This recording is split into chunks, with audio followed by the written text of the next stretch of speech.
The storm hit the docks just as she stepped off the ferry. Rain slicked the wooden planks and turned the horizon into a wall of gray. To anyone watching, she was just another drifter. A woman in a weathered leather jacket, duffel bag slung over one shoulder, boots clicking against wet wood with the steady rhythm of someone who'd walked through worse. But her eyes told a different story. Eyes like that didn't wander without purpose.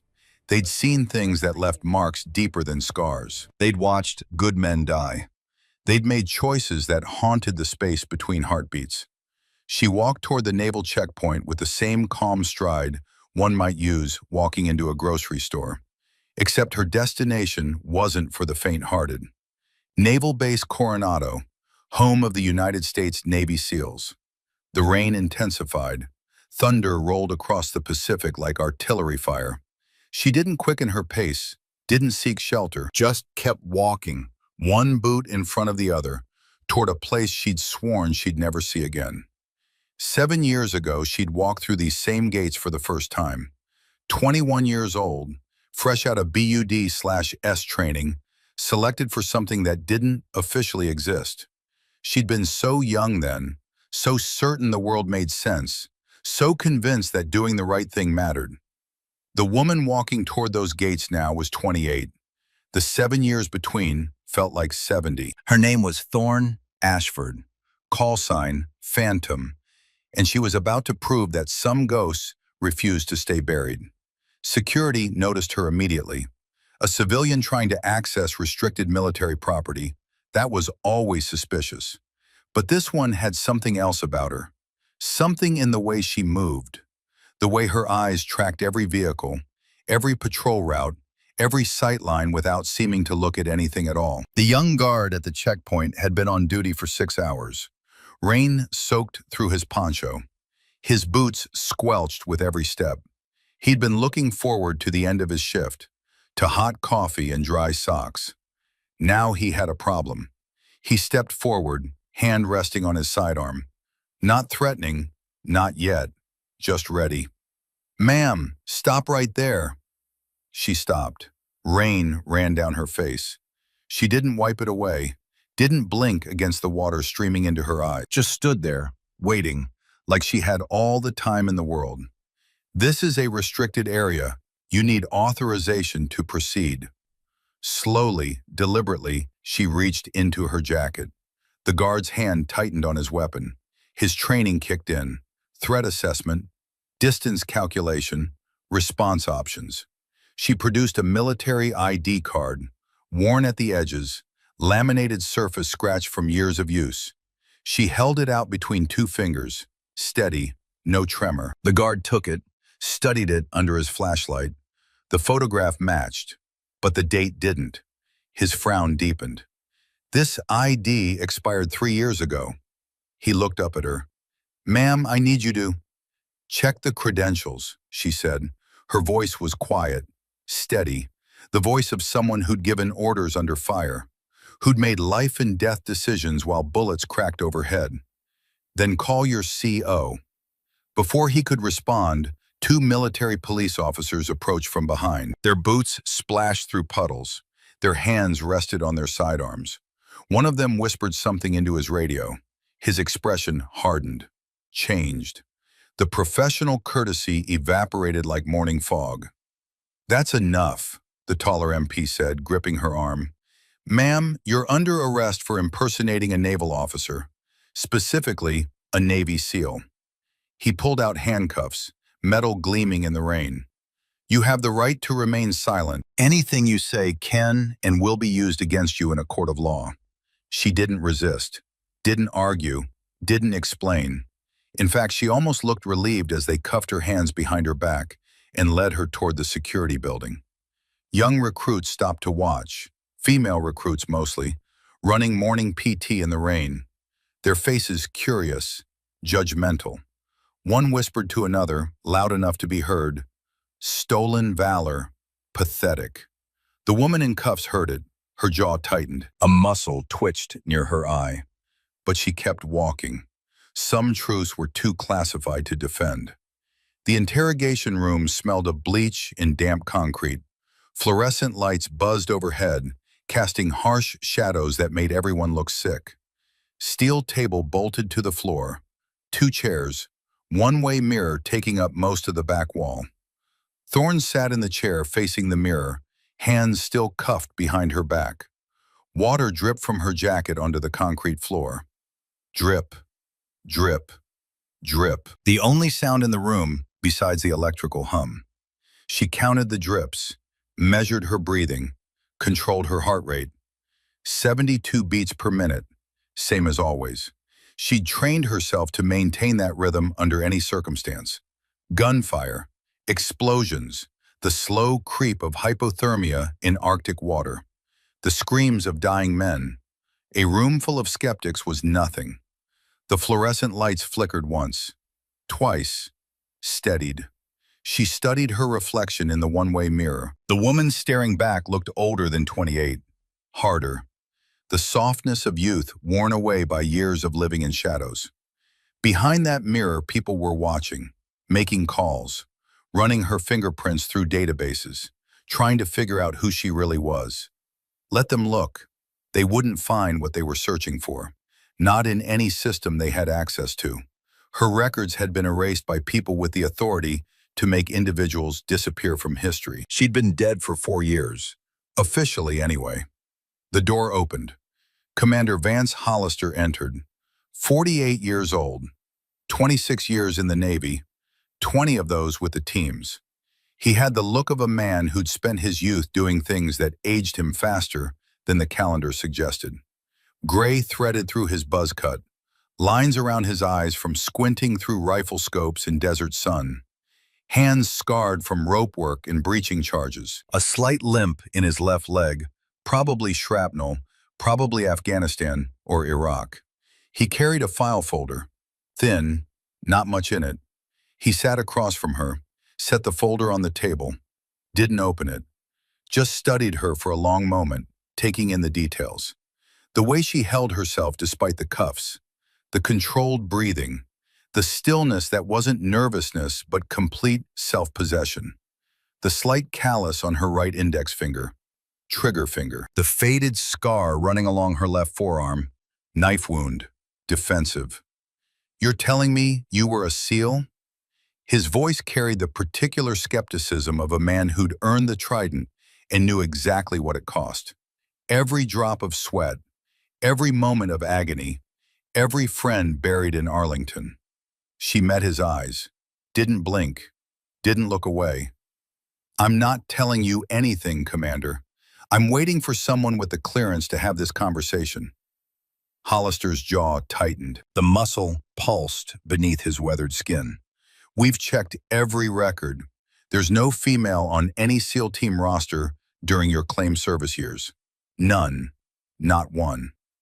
That's because those records are classified beyond your clearance level. Convenient.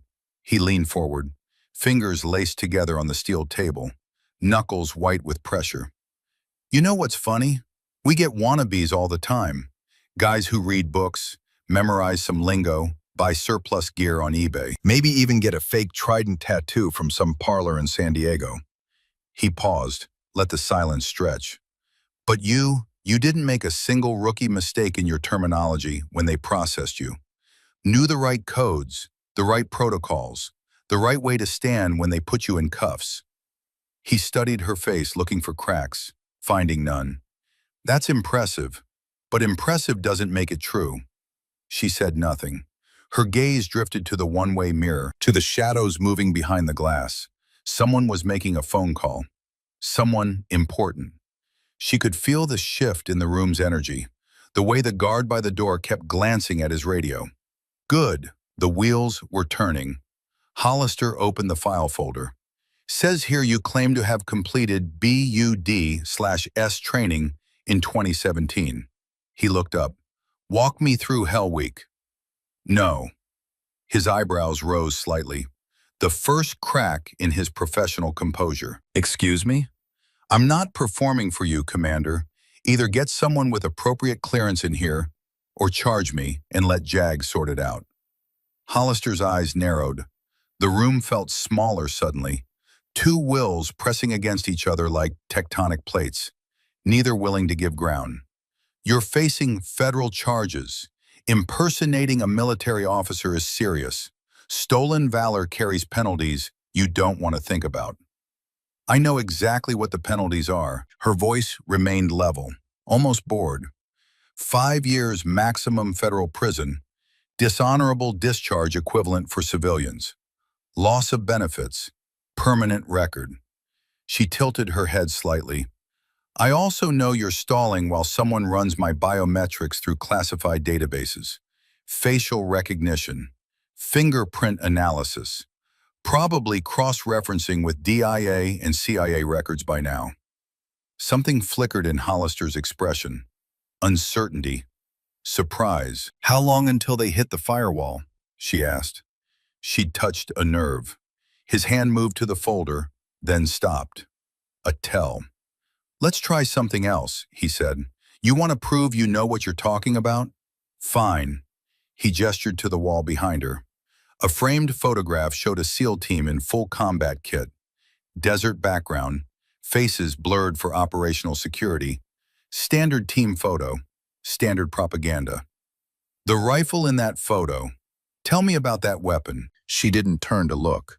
She'd already cataloged everything in the room within seconds of entering. Every exit, every weapon, every potential threat, every potential tool. HK-416, 10.4-inch barrel, gas piston operating system, approximately 7 pounds unloaded, 30-round magazine capacity with standard STANAG configuration. She recited the specifications like reading from a technical manual she'd memorized years ago. With that AAC suppressor, you're looking at sound reduction from 167 decibels to approximately 140. Still loud enough to cause permanent hearing damage without protection, but quiet enough to maintain auditory awareness in close quarters, critical for room-clearing operations. Hollister's poker face cracked just slightly, a hairline fracture in his professional skepticism. The suppressor also reduces muzzle flash, she continued, which matters more than the sound signature in night operations. Enemy can hear suppressed fire, but they can't see where it's coming from. That buys you seconds, and seconds are everything. Lucky guess. The ammunition in the standard loadout for that configuration is 5.56mm MK262 Mod 1, 77 grain open tip match. Muzzle velocity around 2,750 feet per second from that barrel length. Optimized for barrels between 10.5 and 14.5 inches. She leaned forward slightly. The cuffs rattled against the chair. Better terminal ballistics than M855 green tip, especially at ranges beyond 300 meters. The open tip design fragments on impact, creates larger wound channels, higher probability of incapacitation. Her eyes locked onto his. That specific ammunition was classified during those years, Commander. The civilian market didn't have access to performance specifications until 2019. Even then, only partial data. She held his gaze. Let the silence speak. So either I memorized highly classified technical data from sources that would themselves be classified. She paused. Let him finish the thought himself. Or I used it. Hollister stood abruptly, chair scraping against concrete. He walked to the one-way mirror, stared at his own reflection, at whoever was watching from the other side. Who are you? He asked quietly. Someone you don't have clearance to know about. He turned back to her, frustration bleeding through his composure. Everyone leaves traces, records, documentation, medical files, training evaluations. If you really were a SEAL, there would be something, somewhere.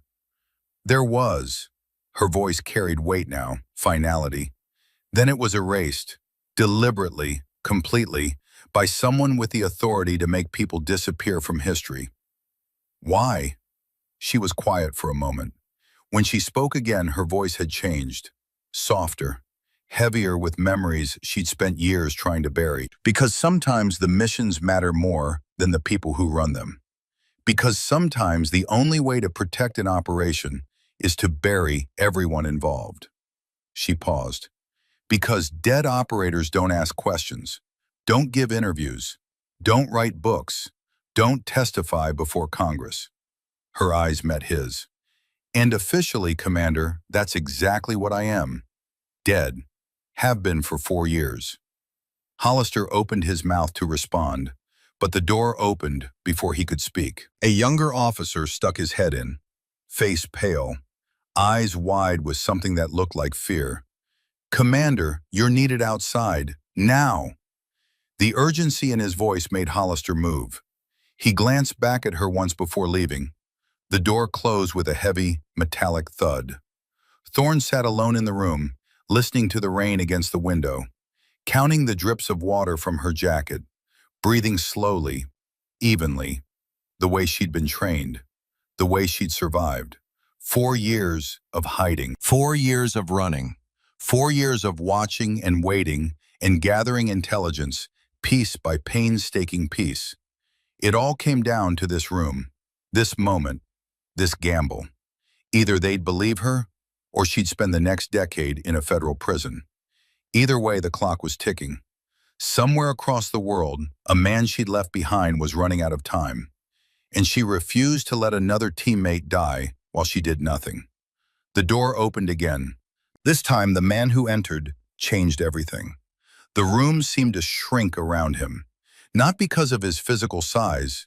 He was average height, lean build, the kind of frame that came from decades of disciplined PT rather than gym vanity. But his presence was something else entirely, a storm contained in human form. He wore the service dress blue uniform, crisp, perfect, not a single wrinkle despite the rain outside. His ribbons could have filled a wall, silver eagles on his collar gleaming under the fluorescent lights, the weight of command in every deliberate movement. Rear Admiral Conrad Latimer, 64 years old, 42 years of service. A career that had taken him from the teams to the Pentagon and back, from Cold War Berlin to the deserts of Iraq, from the halls of power to the shadows of black operations. A man who'd made decisions that saved lives and cost them, who'd sent young men and women into places where they might not return, who carried those choices like stones in his pockets. Every single one, every single name. The MPs who'd followed him in snapped to attention. Hollister, who'd re-entered behind the Admiral, stood rigid, barely breathing. Latimer's eyes locked on the woman in cuffs. His face betrayed nothing. 42 years of command had taught him how to wear his expression like armor, how to absorb shock without flinching, how to receive devastating news without blinking. But something flickered in those eyes. Recognition, memory, something that might have been grief. At ease, he said. His voice was quiet, but it carried absolute authority. The kind of voice you didn't question, didn't argue with, just obeyed. Not because of rank, because of the man behind the rank. He looked at the MPs. Remove the cuffs. Hollister stepped forward, professionally concerned. Sir, she's... Do it. The command broke no argument, left no room for discussion. One of the MPs moved forward, keys jingling. The cuffs clicked open. Thorne brought her hands forward slowly, rubbing her wrists where the metal had left red marks. She didn't take her eyes off Latimer. He walked around the table, stopped directly in front of her. For a long moment, neither spoke. The room held its breath.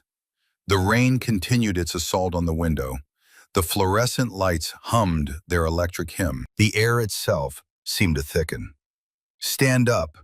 Not an order this time, a request. From one soldier to another. She stood. Roll up your left sleeve. Her jaw tightened. This was it. The moment that would either validate everything or condemn her as the fraud they thought she was. She unbuttoned her cuff, rolled the sleeve up slowly, past her wrist, past her forearm, to just below her elbow. There, inked into her skin, was a tattoo that no faker would dare replicate. Not the standard SEAL trident that thousands of operators wore with pride. This was different. unique, modified in ways that would mean nothing to civilians, but everything to those who knew. A trident, yes, but with 7 small stars arranged around it, each one representing something that couldn't be spoken aloud, something that had been buried so deep that even acknowledging its existence was a federal crime. The inkwork had been done by hand, not in a shop, the lines slightly uneven, the shading imperfect, the kind of tattoo given in field conditions, with improvised equipment, under circumstances that left no room for artistry, only necessity. Admiral Latimer stared at it for a long moment. His hand, steady as stone for 4 decades, trembled slightly. When he spoke, his voice was barely above a whisper. "That tattoo is authentic." Hollister blinked, stepped forward. "Sir, what are you saying?" Latimer looked at him sharply, the full weight of his rank and experience in that gaze. 42 years of command, thousands of decisions, hundreds of lives, all of it focused into a single look that made Hollister take an involuntary step backward. "I'm saying this woman isn't impersonating anyone, Commander. She is who she says she is." He turned back to Thorne. "Her name wasn't on any official roster because the unit she served with doesn't officially exist. The missions she ran were never authorized by Congress. The operations she participated in will remain classified for the next 75 years. He reached out, fingers hovering over the tattoo, close enough to feel the warmth of her skin, but not quite touching. "I gave her this tattoo myself, 8 years ago, in a medical tent outside Damascus, after a mission that officially never happened." His voice cracked just slightly. "After she pulled one of her teammates out of a compound while under heavy fire, after she watched 2 other teammates die." The room was absolutely silent. Latimer stepped back, looked at Hollister. "Clear the room. Everyone out. Now." The MPS left immediately. Hollister hesitated, looking between the Admiral and the woman, trying to process what he'd just heard. "Commander," Latimer said, "that means you too." Hollister left. The door closed behind him with a heavy, metallic thud. Admiral Conrad Latimer and Captain Thorne Ashford stood facing each other. 7 years and 1,000 unspoken things between them. Latimer pulled out the chair across from her, sat down heavily. Suddenly he looked every one of his 64 years.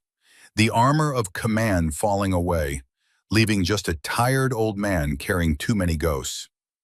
"I thought you'd never come back," he said quietly. She sat down across from him. "I wouldn't have, if I had a choice." "What happened?" She reached into her jacket, slowly so he could see she wasn't reaching for a weapon, produced a small, waterproof envelope, slid it across the table. Latimer opened it. Inside were photographs, satellite imagery, intelligence reports printed on paper instead of viewed on classified networks. The kind of intel that came from sources that couldn't be officially acknowledged. His face went pale as he studied the images. "That's not possible," he whispered. "We confirmed. You confirmed. You confirmed what they wanted you to confirm." Her voice was steady, but underneath it ran a current of something else. Pain, guilt, determination. "I've been tracking this intel for 18 months, piecing it together from fragments, intercepts, sources I developed in the shadows." She tapped one of the photographs. A grainy image of a prisoner being moved between buildings, emaciated, beaten beyond recognition. But visible on his forearm was the edge of a tattoo, a trident. "He's alive, Admiral, and he's in enemy hands." Latimer stared at the image. His hands shook as he held it. "Garrett Calloway," he said. The name came out like a prayer, like a curse, like something he'd tried to forget and failed. "Facial recognition is 73% match despite the physical damage," Thorne said. "But I'd know him anywhere. That's Garrett. We thought he died in Syria, in the extraction. The compound collapsed and you never recovered a body because there wasn't one to recover. They took him, Admiral. They've had him for 4 years." She pulled another document from the envelope, handed it to him. Colonel Viktor Volkov, 52 years old, former Spetsnaz, now runs a black site intelligence facility near the North Korean border. Specializes in extracting information from captured Western special operators. Latimer studied the photograph of Volkov. Hard face, cold eyes, deep scar running from his left eye to his jaw. The kind of man who viewed human suffering as a professional tool. He's broken 3 of our people over the past decade, Thorne continued. Navy SEALs, Delta operators, CIA paramilitary, men who swore they'd never talk. Men who believed they could withstand anything. She paused. Garrett has held out for 4 years. 4 years of whatever Volkov could throw at him. That's unprecedented, and it's driving Volkov insane. How do you know all this? Because I've spent 4 years becoming a ghost, building networks, cultivating sources, doing the things that Project Sentinel trained me to do, except without any official support, without any backup, without anyone knowing I existed. She leaned forward. According to intercepted communications, they're done being patient. In 14 days, they're going to transfer him. She let that sink in. That's their way of saying they're going to execute him and dump his body where no one will ever find it. Latimer set down the photographs, ran a hand over his face. For a moment, he looked lost, overwhelmed by the weight of what she was telling him. Then he straightened, the weight of command settling back onto his shoulders. What are you asking me, Captain? I'm not asking for anything, Admiral. Her voice was hard now, determined. I'm telling you what I'm going to do. With or without your help. With or without your permission. She held his gaze. I'm going to get Garrett out. An unsanctioned rescue mission into hostile territory. Against an enemy that's been preparing for exactly this scenario. He shook his head. That's suicide. Probably. If you fail, it'll expose Sentinel. Everything we did, every mission, every operator still alive. They'll all be compromised, targeted. I know. If I help you, if I provide resources, personnel, support, it'll end my career. Court-martial at minimum. Prison at maximum. Everything I've built for 42 years. Gone. I know. She paused. Let the silence stretch between them. That's why I'm not asking you to help, Admiral. I'm asking you not to stop me.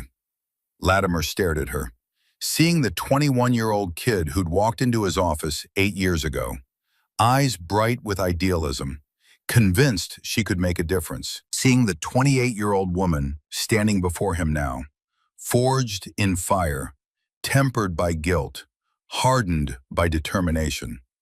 I erased you to protect you, he said quietly. There was a purge coming. Politicians wanted Sentinel buried.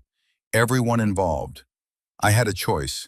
Sacrifice everyone or save who I could. He met her eyes. I chose to save you, to let you disappear, to give you a chance at a life outside of all this. And I've spent 4 years in hell because of it. Her voice cracked slightly, the first sign of emotion she'd shown since entering the room.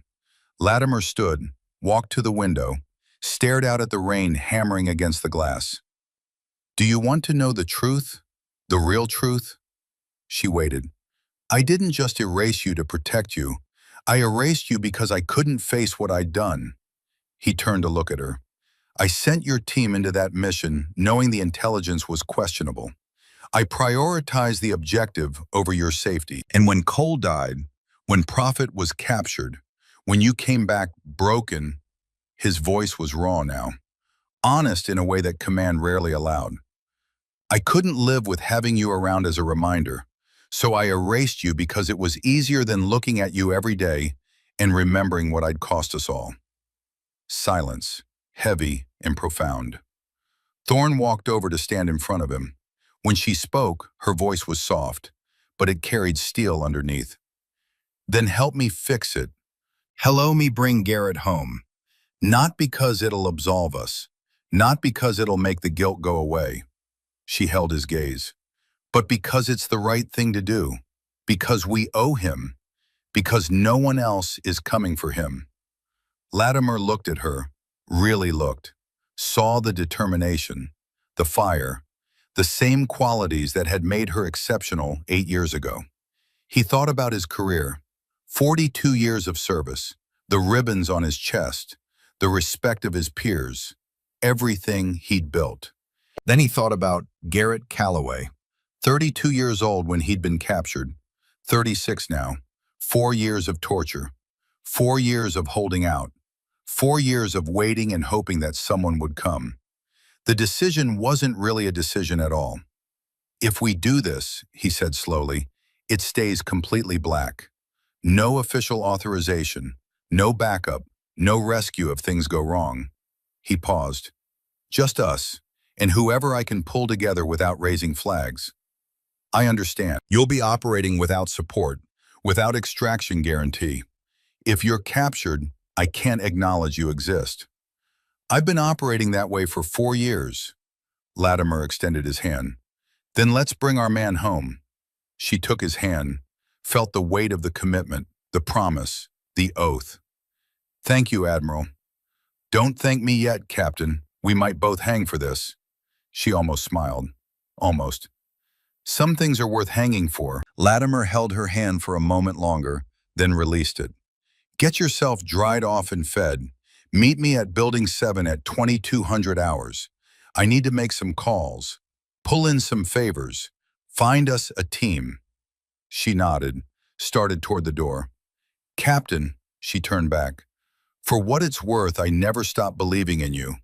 Never stopped thinking about all of you. Every single day for 4 years, I've wondered if I made the right choice. If I should have fought harder to keep Sentinel alive, to protect all of you. Thorne looked at him, saw the weight he carried, the guilt that mirrored her own.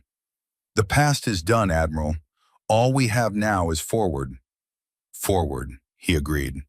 She left. The door closed behind her. Latimer stood alone in the interrogation room, stared at the photographs spread across the table, at the evidence of 4 years of suffering, at the reminder of what his choices had cost. He pulled out his phone, started making calls. Each one burned a bridge, called in favors that couldn't be repaid, set in motion something that would either save a life or destroy everything he'd ever built. Outside, the rain continued to fall. The storm showed no signs of stopping. Neither did they. Thorne walked out of the security building and into the rain. The storm had intensified, wind driving the water sideways, lightning splitting the sky over the Pacific, thunder rolling like artillery fire. She stood there for a moment, letting the rain wash over her, letting it wash away 4 years of running, 4 years of hiding, 4 years of waiting for this moment. Garrett was alive. The words repeated in her mind like a heartbeat. Garrett was alive. For 4 years, she'd carried the guilt of leaving him behind, of choosing to save herself, of watching the compound collapse and assuming the worst. But he hadn't died. He'd been taken, tortured, held in a hell she couldn't imagine, and she was going to get him out. She started walking toward the temporary quarters, past the training facilities, past the obstacle course where she'd broken her ankle during BUD/S, and kept going. Past the pool where she'd almost drowned during drown-proofing and refused to quit. Past the memories of who she used to be. The base was quiet at this hour. Most personnel in the mess hall or their racks. Just the guards on patrol. The instructors running another hell class through the surf. She could hear them. The screams. The splashing. The instructors' voices cutting through the wind. You want to quit? Ring the bell. Get wet and sandy. The only easy day was yesterday. She stopped, watched the silhouettes in the surf. Candidates barely visible through the rain and darkness. Being broken down to be built back up. She'd been one of them once. Now she was something else. Something that didn't have a name, didn't have a record, didn't officially exist. A ghost. And ghosts had work to do. 14 days. That's all the time they had. 14 days to plan a mission, assemble a team, insert into hostile territory, Extract a prisoner from a black site designed to prevent exactly that. 14 days before Garrett Calloway disappeared forever. Building 7 came alive at 2200 hours. The structure sat at the far edge of the base, away from the main training facilities, the kind of building that didn't appear on official maps, where briefings happened that never made it into reports, where decisions were made that Congress would never vote on. 3 men waited in the shadows when Thorne entered. She felt their eyes on her immediately, assessing, judging, deciding whether she was worth following into hell. The room smelled of coffee and gun oil. Maps covered every surface. Satellite imagery pinned to corkboards. Red string connecting locations like a conspiracy theorist nightmare. Except this conspiracy was real, and the stakes were measured in human lives. Admiral Latimer stood at the head of the table. His presence anchored the room, gave it weight and purpose. He changed out of his dress blues into tactical casual, dark pants, black polo, the uniform of someone preparing for operations that couldn't be acknowledged. "Gentlemen," he said, "this is Captain Thorne Ashford, call sign, Phantom, former Project Sentinel." He paused. Let that sink in. "She's the mission commander for this operation." The words hung in the air. Mission commander, a woman, leading SEALs. Thorne watched their reactions, measured them, filed them away. The first man stepped forward into the lamplight, 41 years old, medium build, weathered hands that moved with the careful precision of someone trained in trauma medicine. His eyes were intelligent, analytical, and deeply skeptical. "Petty Officer First Class Elliot Reeves," Latimer introduced. "Combat medic, 2 tours Iraq, 3 Afghanistan. If someone gets hit, he's the one who decides if they live or die." Reeves studied Thorne with unconcealed doubt. His arms crossed over his chest like a barrier, like armor against what he was seeing. "No offense, ma'am," he said, "but I've never operated with a female SEAL, mainly because there aren't any, at least not in any record I've seen." The room tensed, waiting for her response, testing how she'd handle the challenge. Thorne met his eyes calmly. No anger, no defensiveness, just steady confidence. "Then let me show you why I'm still alive after 8 years of doing things that should have killed me." She moved to the table, pointed to the medical kit laid out among the equipment. "Combat trauma, sucking chest wound. Walk me through treatment." Reeves's jaw tightened. He wasn't used to being tested, especially not by someone a foot shorter and 60 pounds lighter. 3-sided occlusive dressing. Seal 3 sides to allow air to escape but prevent entry. Why 3-sided? To prevent tension pneumothorax. Seal all 4 sides. Trapped air collapses the lung in under 90 seconds. Correct. Now tell me the field expedient alternative when you don't have a chest seal. Reeves paused. This wasn't textbook material. This was field knowledge, the kind you learn by doing. Thorne continued without waiting. "Cellophane wrapper from an MRE packet, 100-mile-an-hour tape. You can create a functional chest seal in 15 seconds. She picked up a roll of tape from the kit, turned it over in her hands. "But here's what they don't teach in medical school. You have to apply it during exhalation. Time it wrong, tape it during inhalation. You trap air in the pleural space. Patient dies anyway, just slower." She set down the tape, picked up a tourniquet. TQ7 windlass design. Standard application is 6 inches above the wound, but in winter conditions, hypothermia becomes a factor. "Do you place the tourniquet over clothing or against skin?" Reeves thought. Against skin, better pressure application. Wrong. The word hung in the air like a gunshot. "Winter operations, you place it over the clothing. The fabric provides insulation. You expose skin to apply a tourniquet in sub-freezing temperatures. You're adding frostbite trauma to bleeding trauma. Patient goes into shock faster." She held his gaze. "I learned that in Norway, winter of 2019. My medic went down. Bullet through the femoral artery. I had to work on him while suppressing enemy fire with my offhand." She paused. Let the image sink in. He lived because I understood the variables they don't put in manuals. Reeves stared at her. The skepticism in his eyes slowly transformed, grudging respect replacing doubt. Where'd you learn field medicine like that? Same place I learned everything else. Doing it under fire when the person bleeding out is someone I'd die for. She held his gaze. I'm not asking you to like me, petty officer. I'm asking you to trust that I know what I'm doing, that I've earned my place on this team, and that when things go sideways, and they will, I'll make the calls that keep us all alive. Reeves was quiet for a moment, processing, recalibrating. Then he nodded slowly. Fair enough, I'm in. The second man stepped forward, 38 years old, lean and rangy, the permanent squint of someone who'd spent years looking through rifle scopes.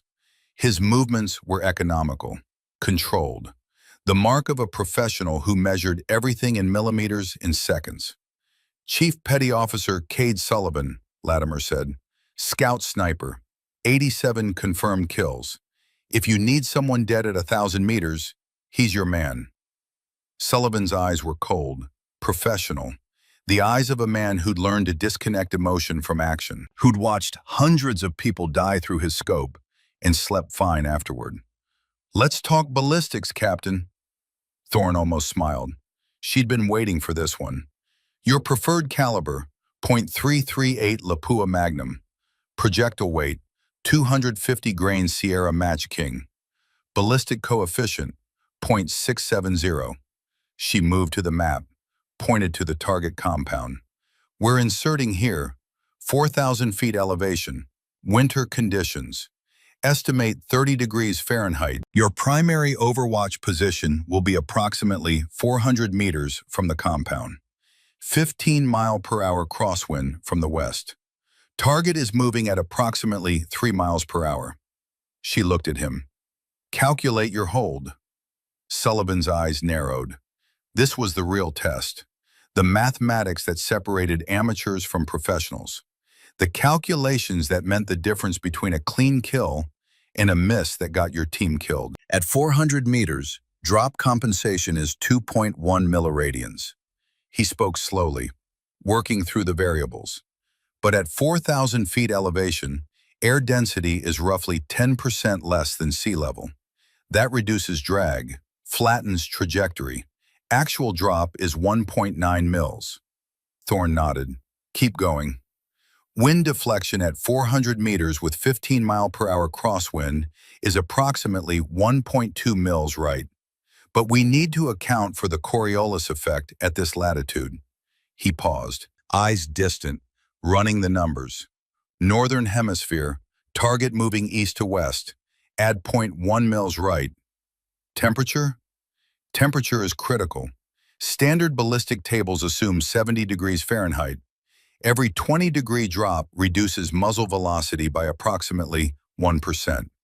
30-degree ambient means 40-degree differential from standard. 2% velocity loss. He looked at Thorne. That adds roughly 0.2 mils to the hold. Total calculation? Total hold. 2.1 mils up, 1.5 mils right. Lead the moving target by 0.3 mils. First round probability of hit, 87%. Thorne's smile widened. You forgot one variable. Sullivan frowned. The confidence in his eyes flickered. What? Powder temperature. She let the words hang in the air. Your ammunition has been sitting in sub-freezing conditions for the 12-hour insert. Cold powder burns slower, reduces muzzle velocity by an additional 3%. Your actual hold needs another 0.3 mils elevation compensation. She held his gaze. Without that correction, you're hitting low.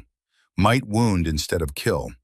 In our operational environment, wounded enemies create more problems than dead ones. They scream, they call for help. They compromise the entire mission. Sullivan stared at her. Then slowly, grudgingly, his expression changed. Respect replacing skepticism. Damn, he said quietly, you've done this. 87 shots, 87 hits, different circumstances than yours. Same physics, Same math.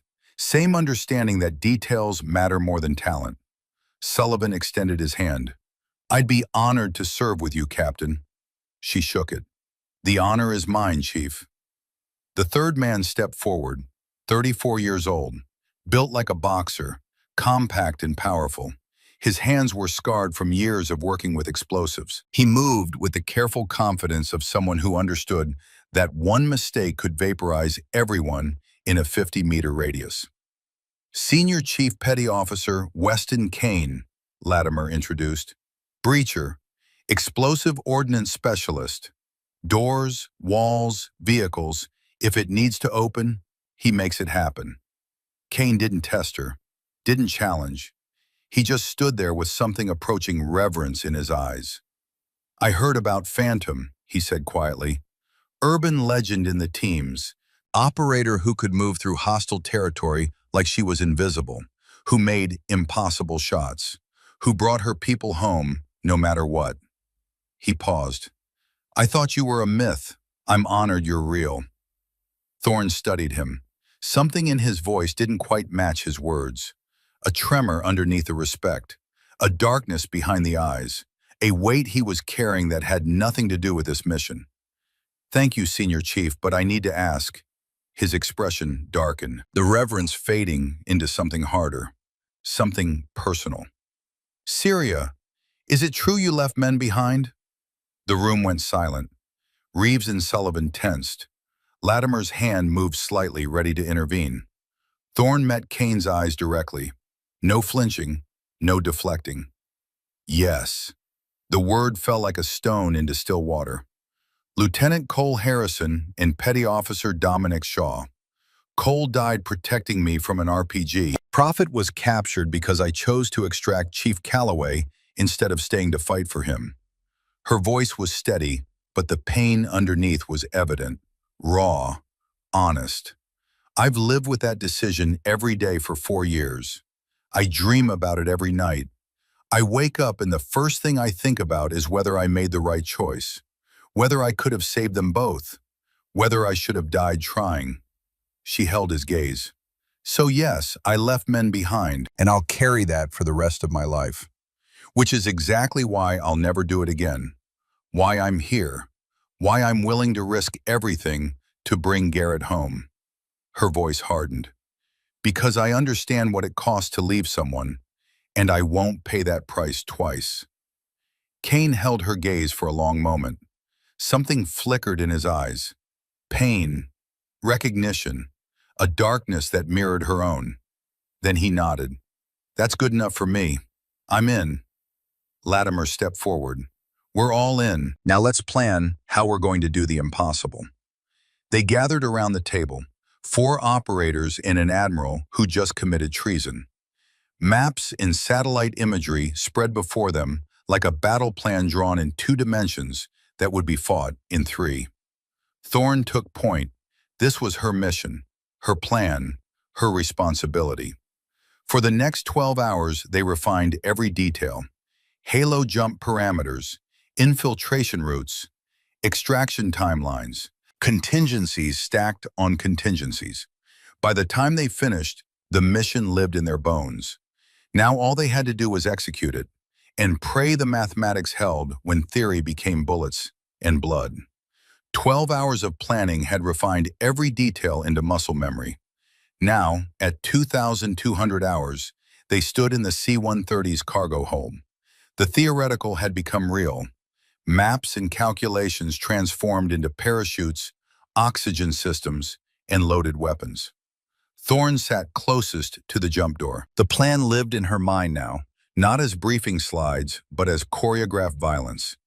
18 minutes, 28 inches, 80 kilometers, numbers that meant life or death. The aircraft's engines droned at a pitch that made conversation difficult. Not that anyone was talking much. This close to the drop, words felt superfluous. Each person lost in their own thoughts, their own fears, their own understanding of what they were about to attempt. Thorne ran through the plan again in her mind. Every detail, every contingency, every second of the 18-minute window mapped out like choreography where one misstep meant everyone died. She thought about Garrett, wondered what 4 years of captivity had done to him, whether he'd still be the same man she dragged out of Syria, whether the torture had broken something fundamental, whether he'd even be able to walk when she found him. Didn't matter. She'd carry him if necessary, drag him if that's what it took. She hadn't come this far to leave without him. The loadmaster appeared, making his way down the hold. He gave the 10-minute signal, time to pre-breathe pure oxygen. Each operator connected their oxygen hose. The flow started.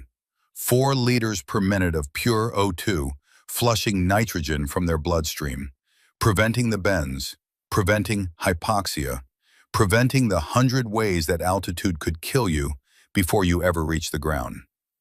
Thorne checked her equipment one final time. Altimeter, green. GPS, green. Reserve chute, green. Primary chute, green. Oxygen flow indicator, green. All functional. All ready. She looked at her team. Reeves methodically checking his medical kit, organizing supplies by priority. The way he'd done it 1,000 times before. Muscle memory and professional discipline keeping the fear at bay. Sullivan test-firing his rifle's action, ensuring the cold hadn't seized the mechanism. His movements precise, economical, the mark of a man who'd made this weapon an extension of his body. Kane checking his phone again, quick glances, thumbs scrolling, then pocketing it with hands that trembled slightly before he steadied them. Something about Kane still bothered her. Had bothered her since the briefing. The way he'd hesitated when asked about Syria. The way his eyes wouldn't quite meet hers. She pushed the thought aside. Too late for doubt now. They were committed. The loadmaster returned. 5-minute warning.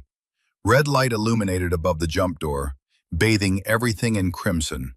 Like the inside of a heart. Like being swallowed by something vast and hungry. Final equipment check. Each operator inspecting the man next to him, looking for loose straps, disconnected gear, anything that could fail. All green, all ready.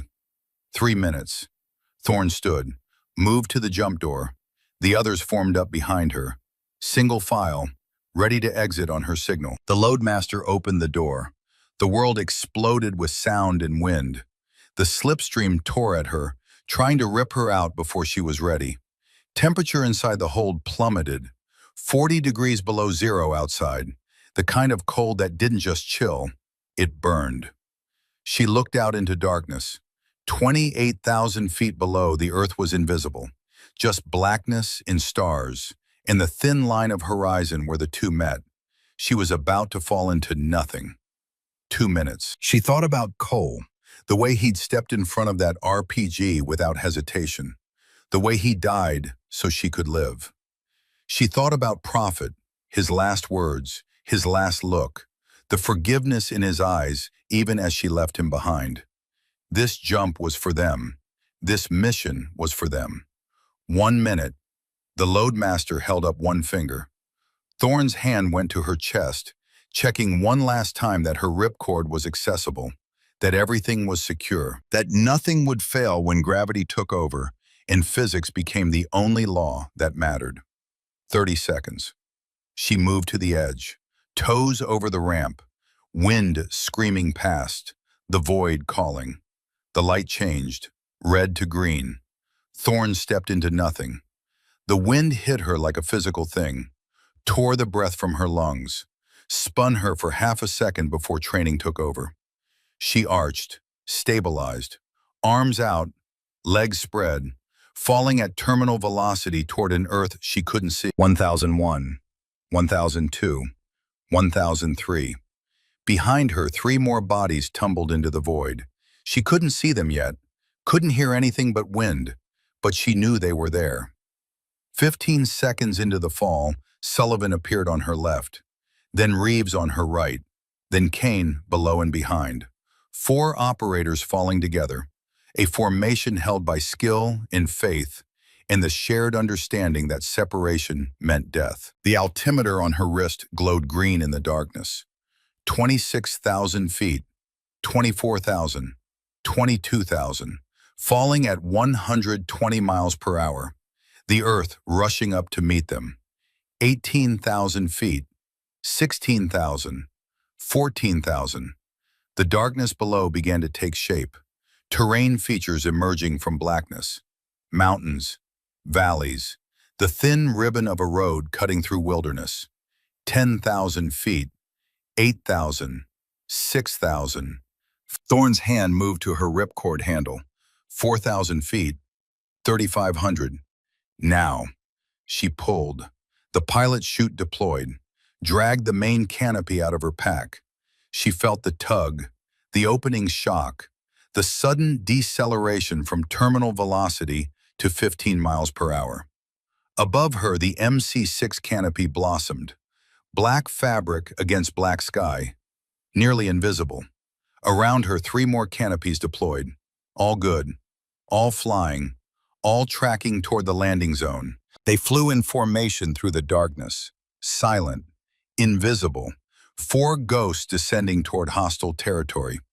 200 feet, 100, 50. Thorne flared the canopy. Touchdown. Soft.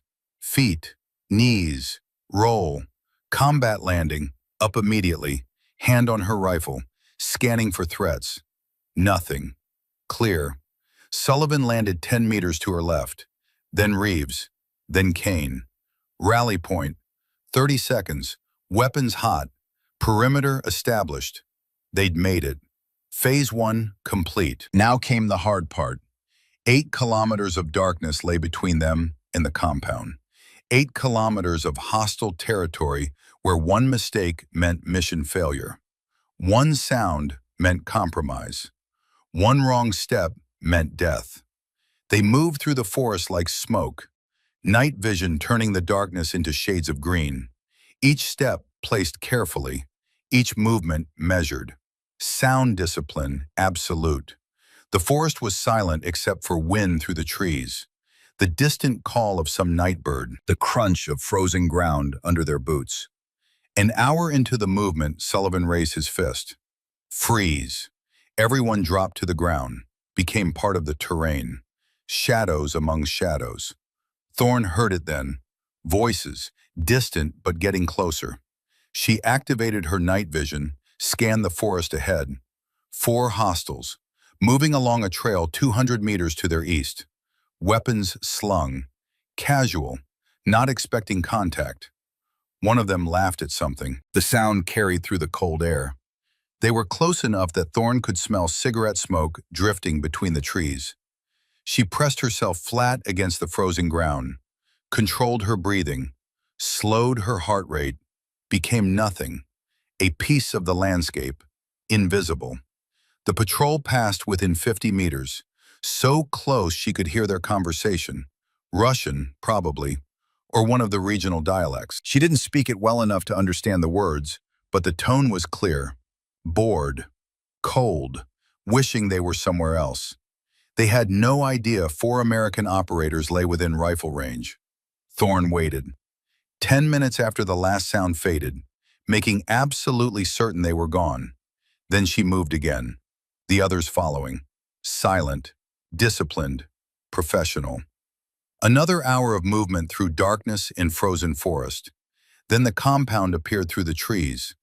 Guard towers, perimeter fence, roving patrols, everything matching the satellite imagery, everything feeling wrong. Thorne checked her watch. 01, 45 hours, 15 minutes until shift change. She turned to her team. Hand signals only now. Even whispered words could carry in the cold air. Sullivan moved first, disappearing into the darkness toward his sniper position 400 meters north. Within seconds, he was invisible, a ghost among ghosts. Reeves and Kane moved to their security positions 200 meters south. Reeves set up his medical station behind cover.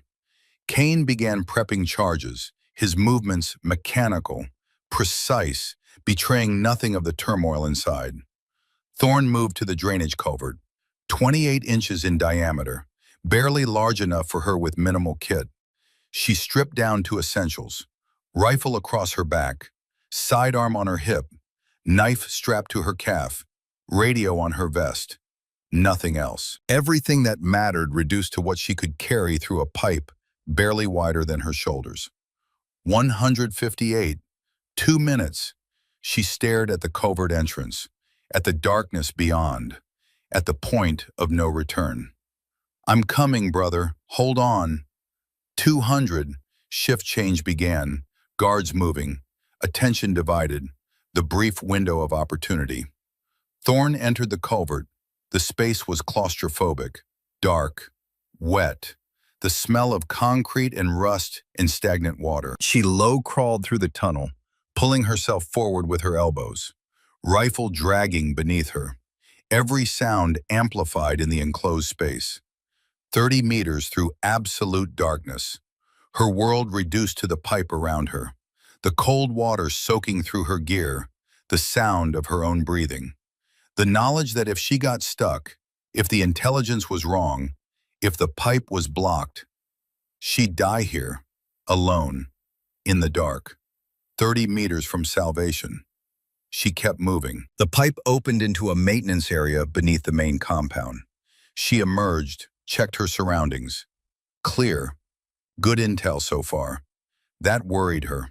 Intel was never this good. She moved through the basement level, past machinery, past storage rooms, following the mental map she'd memorized from satellite imagery and intercepted blueprints. The cell blocks were one level up. She found the stairs, moved up slowly, knife in hand now, silent as death itself. Top of the stairs, long corridor, fluorescent lights buzzing overhead, cell doors every 10 feet. She moved down the corridor, checking each cell through the small windows. Most were empty. Then the last cell on the right. She looked through the window, and there he was.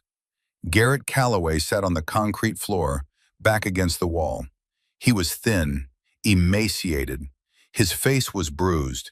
His hands showed signs of torture, scars on his forearms, burn marks on his chest visible through his torn shirt. 4 years of hell written on his body. But his eyes were alert, alive, unbroken. He looked up, saw her face in the window. His eyes widened. Disbelief, recognition, hope. She worked the lock. 30 seconds of careful manipulation with the picks she'd carried in her vest. The door opened. She entered. Garrett tried to stand, couldn't quite manage it. His legs gave out beneath him. She knelt beside him. Phantom. His voice was rough, damaged, but there was wonder in it. You came. Always. She helped him to his feet. He leaned against her, barely able to support his own weight. Can you walk? He tried, managed 2 steps before his legs buckled. I'll carry you if I have to, but we need to move. Now.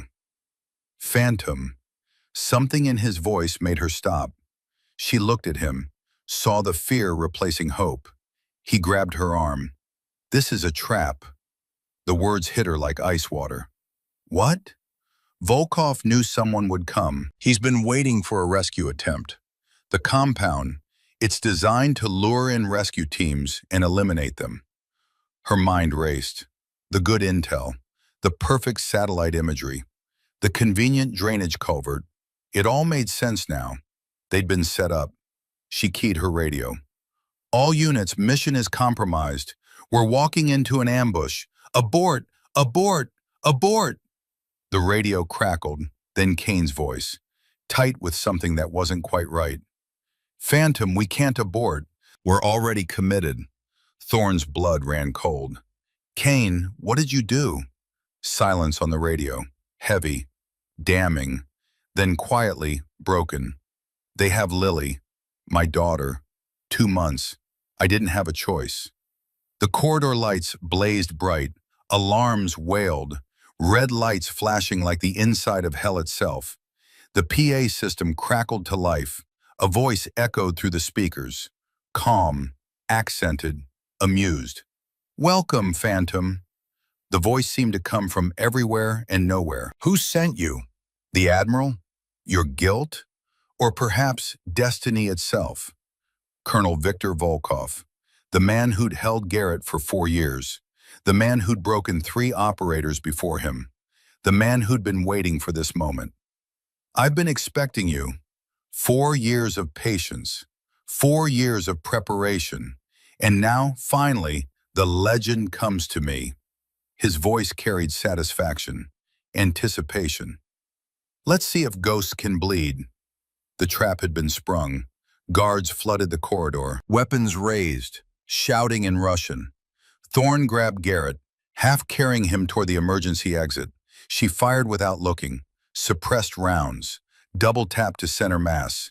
First guard down, second guard down, third guard taking cover. She kept moving. 20 meters to the exit. 15, 10.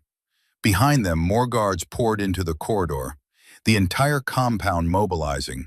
She keyed her radio while moving. Sullivan, status?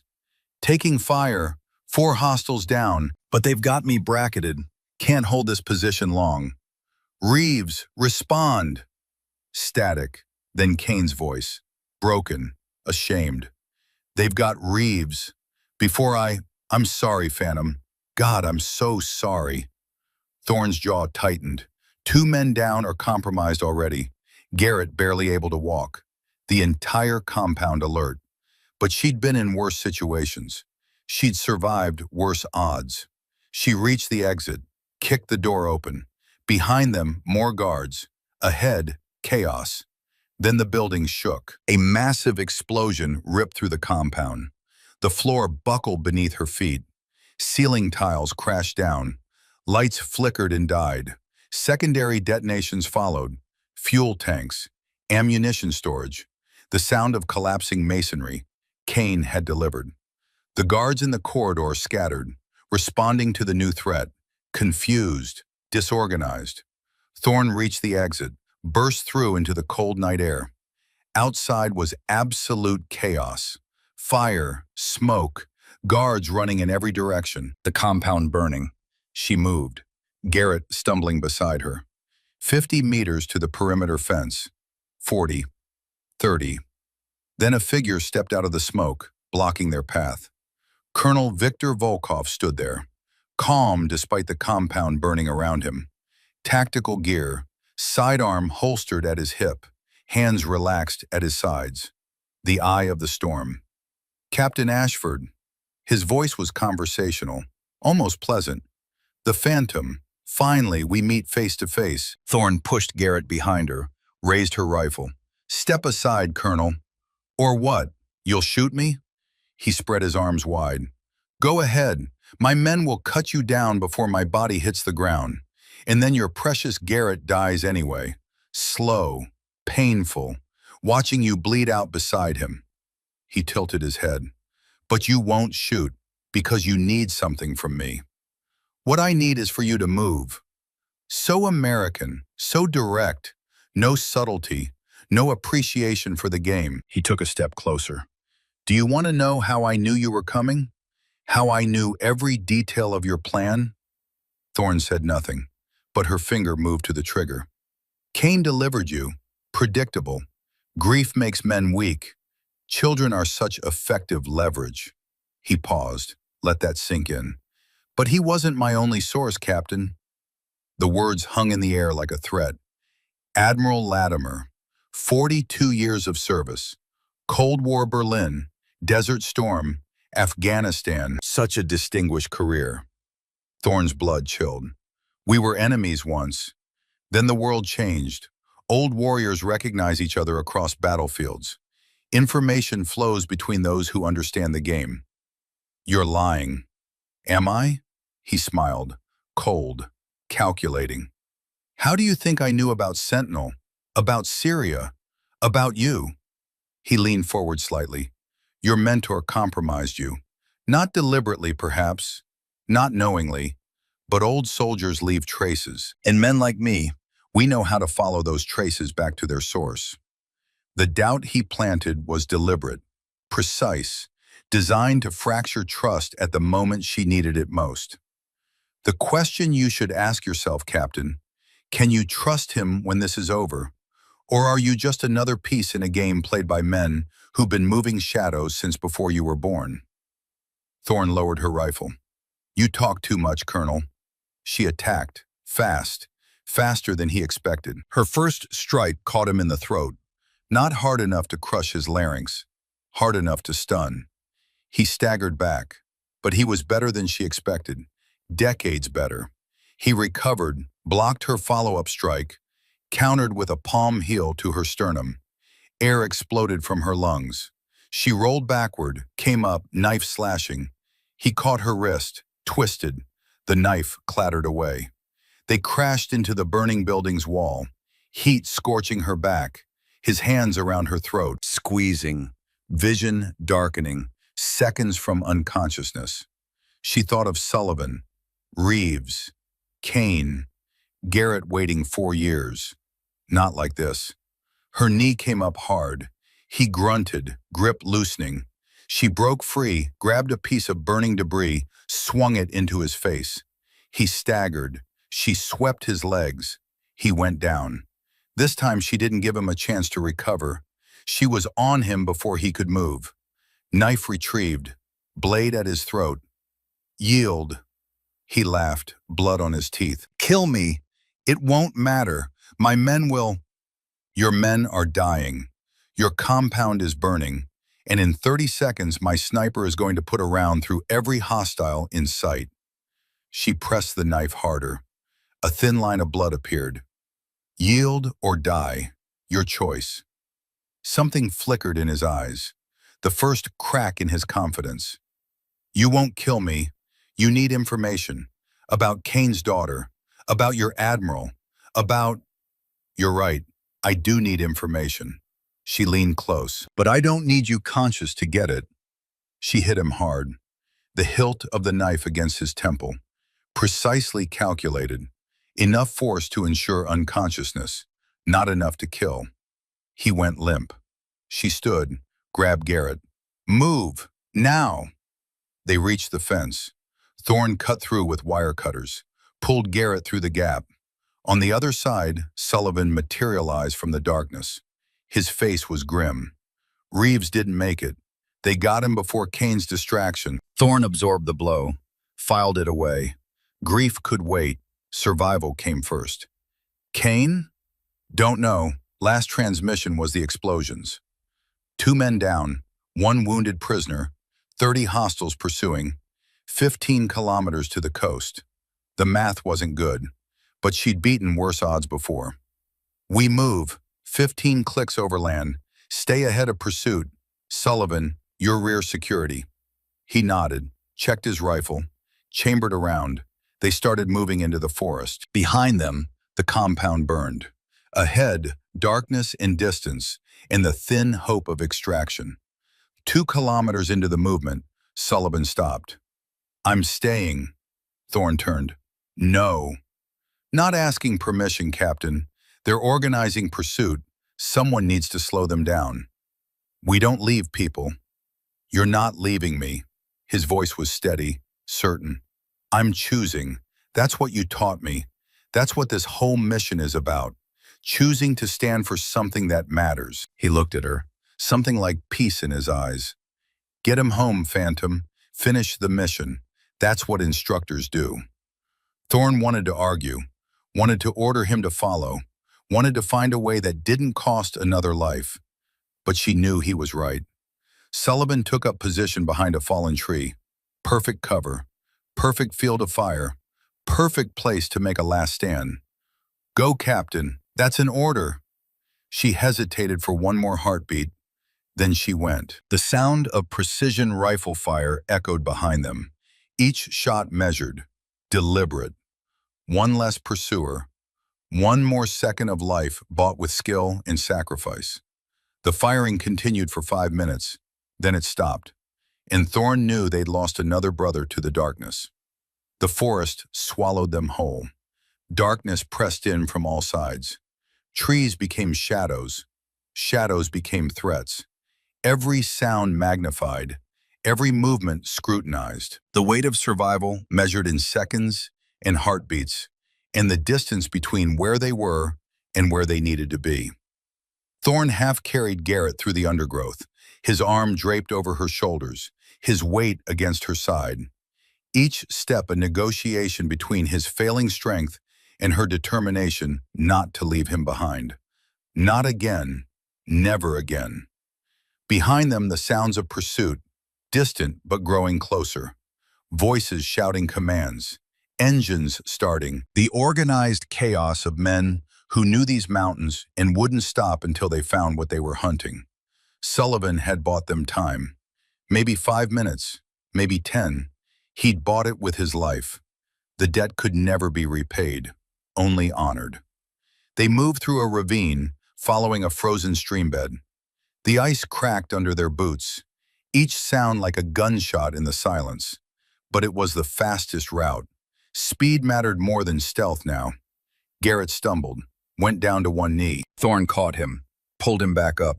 "Stay with me, Chief. 15 clicks. We can make 15 clicks." "Leave me." His voice was barely a whisper. "You can move faster alone." "Not happening." "Phantom, I'm slowing you down. They're going to catch us because of me." She stopped, turned to face him. Even in the darkness, even with his face gaunt and bruised, she could see the man she'd served with. The operator who'd never quit, who'd held out for 4 years against torture that broke stronger men. "You listen to me, Garrett Calloway. I came back for you. I burned bridges. I risked everything. And I'm not leaving this forest without you." She gripped his shoulders. "Sullivan died buying us time. Reeves is gone. Kane's sacrifice gave us a chance. You don't get to quit on them. You don't get to quit on me." Something flickered in his eyes. A spark. A memory of who he used to be. "Hoo-yah," he whispered. "Damn right, now move." They moved. Another kilometer through darkness and cold.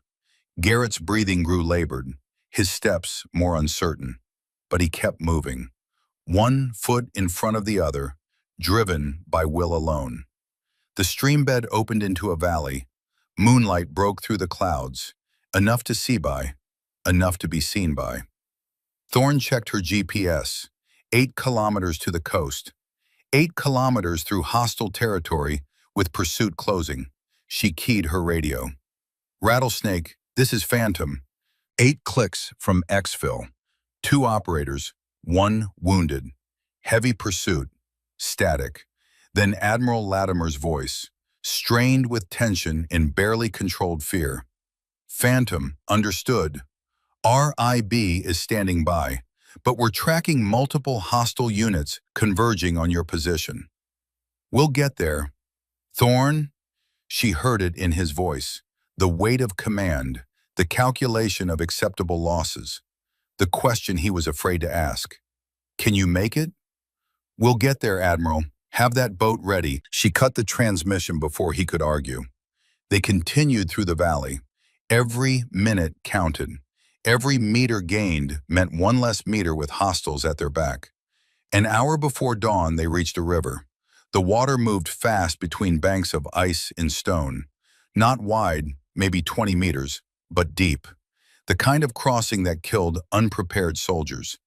Garrett stared at it, defeated. "I can't." "You will." Thorn tied paracord between them. 30 feet of line, insurance against the current. Together or not at all. She stepped into the water first. The cold hit instantly. Breath-stealing, muscle-seizing. But she trained in water colder than this. Norway, Alaska, the North Sea. She could do this. Garrett followed, each step uncertain. By the time they reached midstream, he was gasping, the cold overwhelming his already weakened system. Then his legs gave out. He went under. The paracord snapped taut, pulling Thorn off balance. She planted her feet against the riverbed, pulled with everything she had.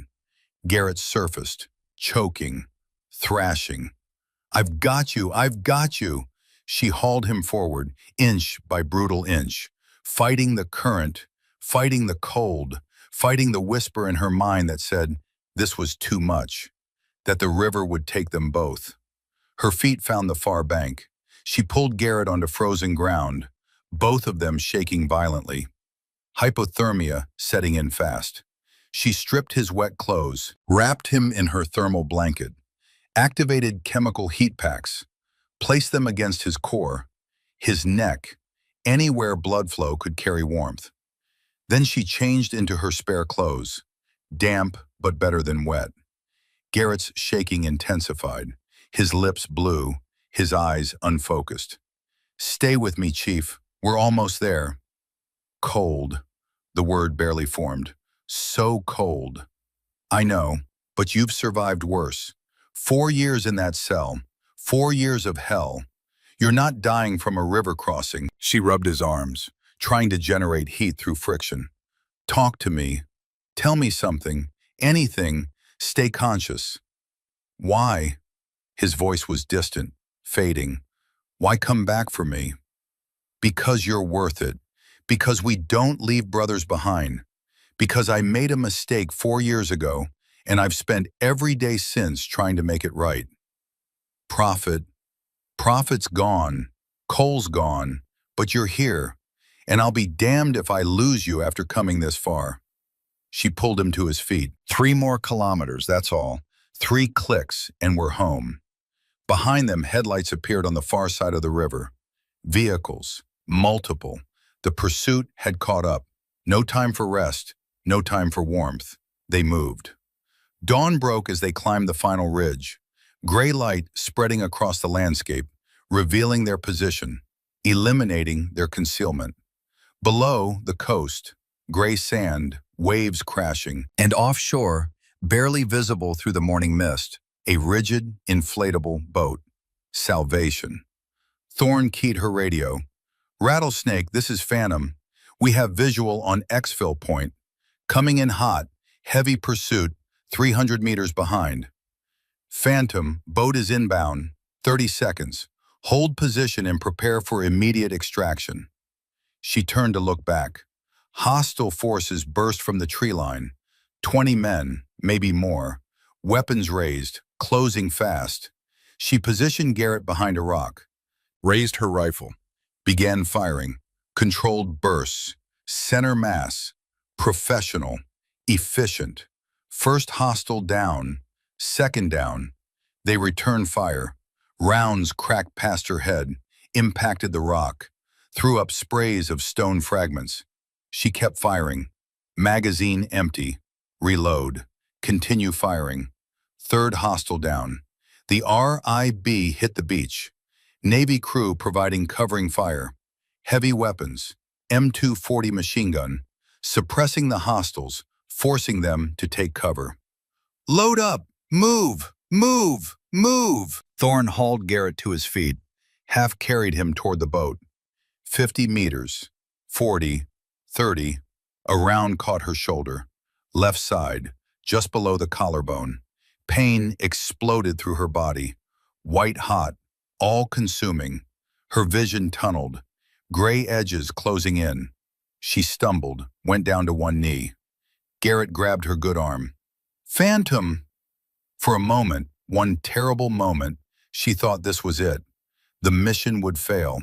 Garrett would die on this beach. Sullivan and Reeves and Kane would have died for nothing. Then something hardened inside her. Something forged over 8 years of refusing to quit. She stood, kept moving. "Not today," she whispered. "Not here." 20 meters, another round. This one passed so close she felt the heat. Heard the crack as it broke the sound barrier next to her ear. 10 meters. Strong hands grabbed her, pulled her into the boat, pulled Garrett in behind her. The coxswain gunned the engines. The boat lurched forward, acceleration throwing everyone backward. An RPG launcher appeared on the beach. Hostile shouldering the weapon, aiming. "RPG! Evasive!" The coxswain turned hard. The boat heeling over, water spraying over the gunnels. The RPG launched. Trail of smoke. Warhead tracking toward them. It exploded 3 meters behind the boat. Close enough that the blast wave lifted the stern. Close enough that shrapnel peppered the inflatable tubes. But not close enough. They were at critical condition. Severe malnutrition. Dehydration. Multiple injuries consistent with prolonged torture, but stable. He'll make it. Thorne closed her eyes. Sullivan's face appeared in her mind, then Reeves, then Kane's tortured expression as he made the call that betrayed them all. 3 men who gave everything. 3 men who weren't coming home. The submarine appeared ahead. USS Oklahoma City, black shape rising from black water. The RIB pulled alongside, transferred to the sub, down the hatch, into safety, into warmth, into the artificial light and recycled air of a machine that could take them home.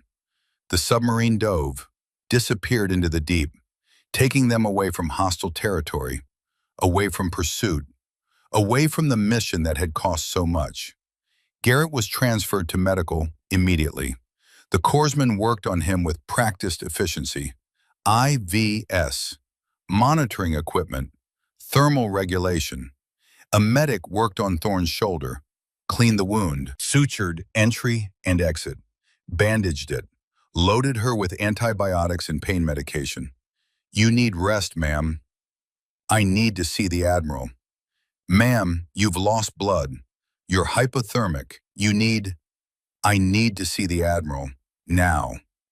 She found Latimer in the captain's quarters. He was on a secure line, his voice low, tense, having the conversation no Admiral wanted to have.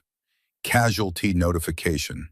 He looked up when she entered, saw her arm in the sling, the exhaustion in her eyes, the weight unauthorized. "Are you going to acknowledge what they did? Put their names on the wall? Tell their families the truth?" Latimer was quiet. "I'll do what I can, within the constraints of protecting your career, your reputation, the precious secrets that matter more than the men who died keeping them." Her voice was hard, angry, the pain and exhaustion stripping away any pretense of military courtesy. "Volkov said you compromised Sentinel, that you left traces, that he knew about Syria because of information you leaked." Latimer's face went pale. "I never deliberately—" "I know, not deliberately, not knowingly, but you made calls, pulled favors, traded information with old enemies who became old friends when the politics changed." She leaned forward despite the pain in her shoulder. "And because of that, Kane's daughter got kidnapped. Reeves got killed. Sullivan died covering our retreat. 3 men paid the price for your mistakes." Latimer absorbed the accusation, the weight of it settling on shoulders that had carried command for 42 years. "You're right." The admission came quietly, honestly. "Berlin, 1987.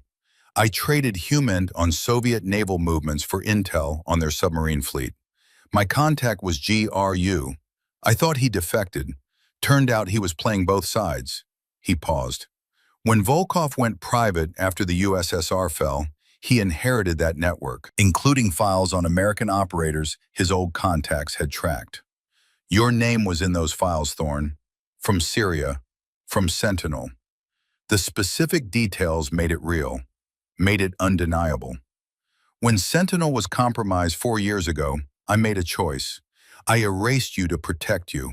I thought I was saving you, but maybe I was just saving myself from having to look at you and remember what I'd cost our team."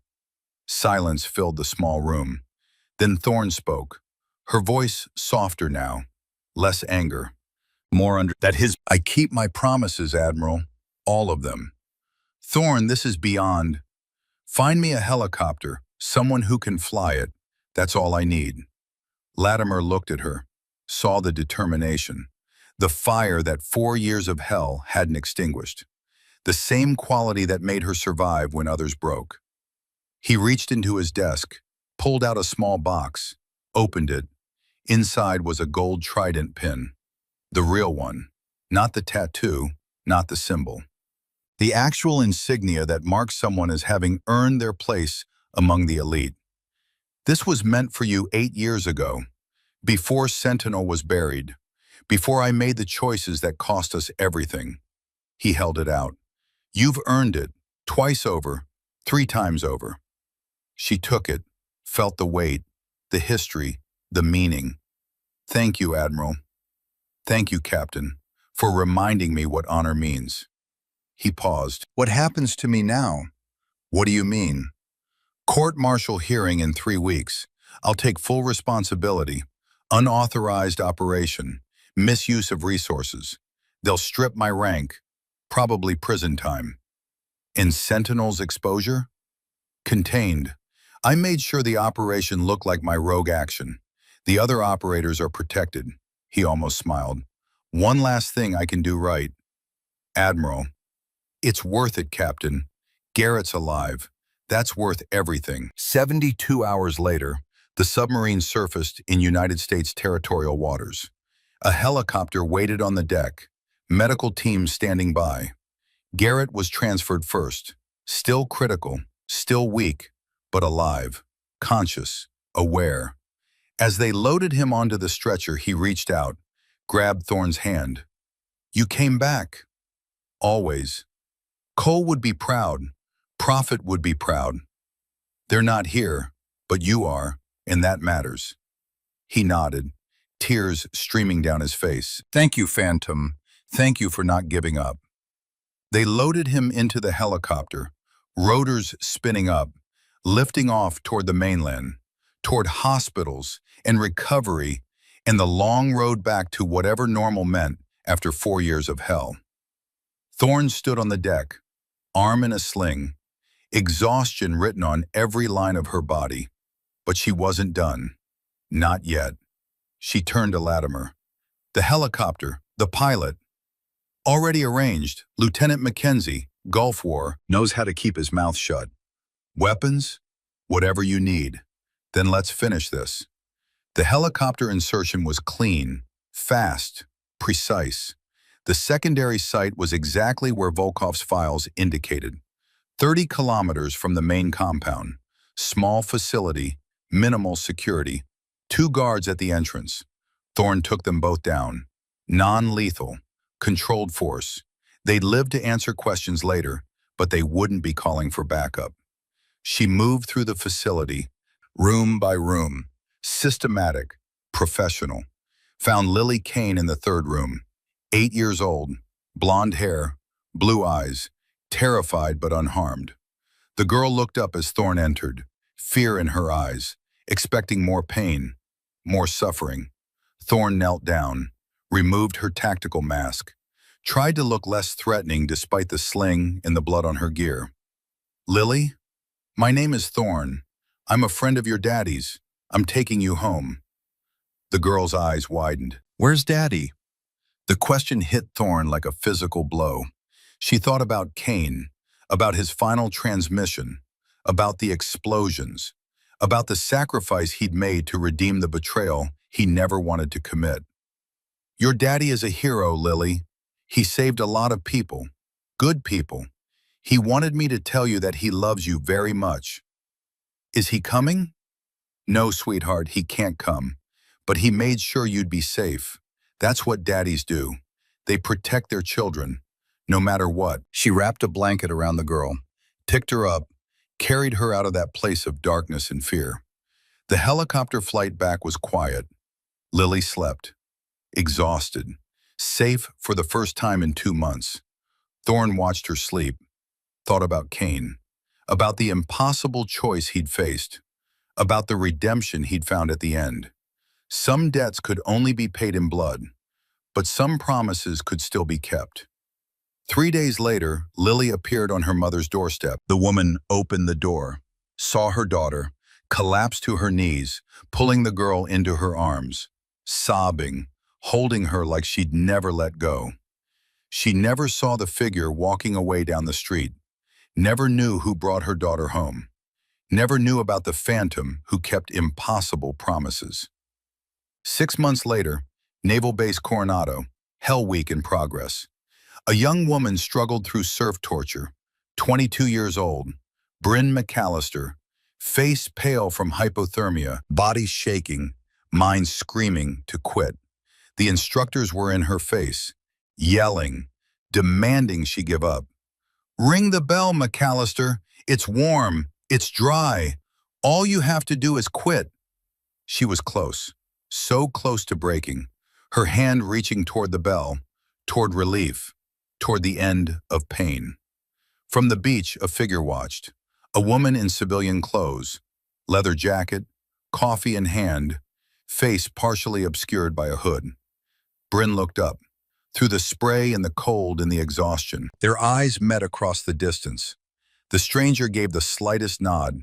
"Keep going. You've got this." Something shifted in Bryn's eyes. Some reserve of strength she didn't know she had. She stood up straighter, looked the instructor in the eye. "I'm not quitting, instructor. Not today. Not ever." The instructor nodded. Respect, grudging, but real. "Then get back in formation, candidate." The stranger on the beach turned to leave.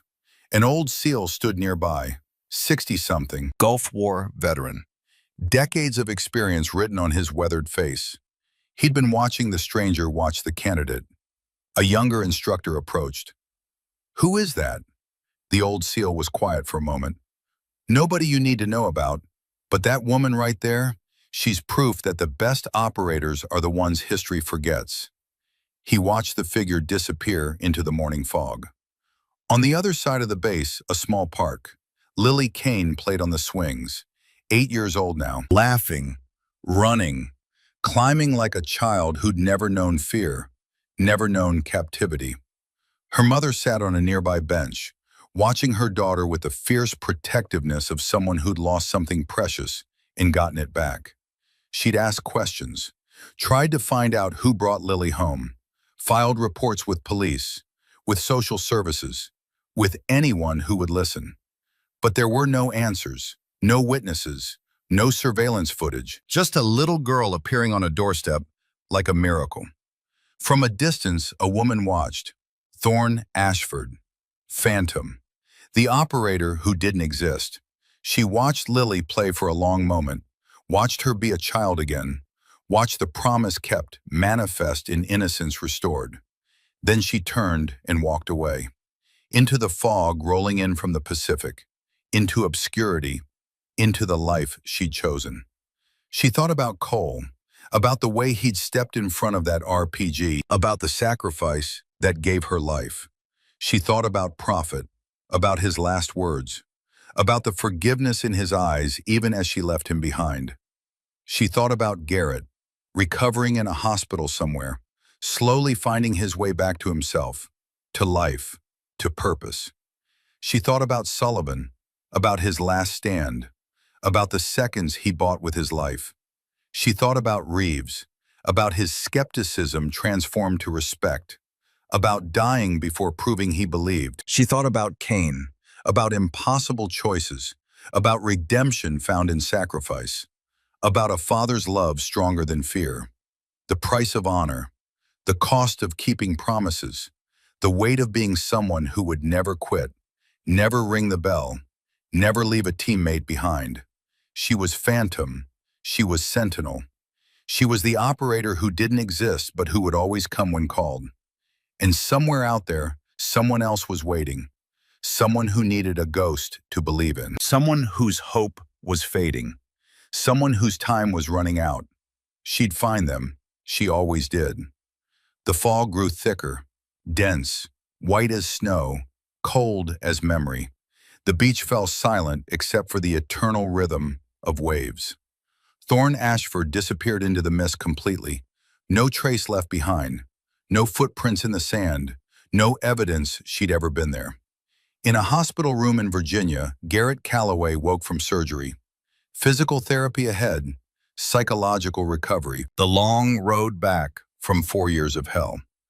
But he was alive, and somewhere in his morphine-hazed mind, he remembered a face in a window.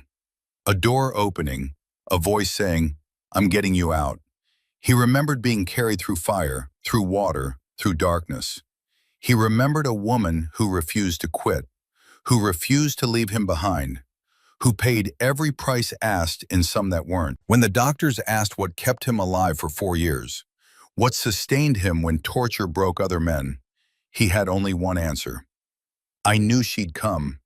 Somewhere, somehow, I knew the Phantom would come." They thought he was delirious, but he knew the truth.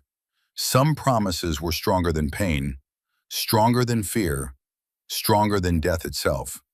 And the phantoms who kept those promises shaped history without ever appearing in it. The sun broke through the fog over Coronado, golden light spilling across the Pacific, illuminating the beach where generations of warriors had been forged.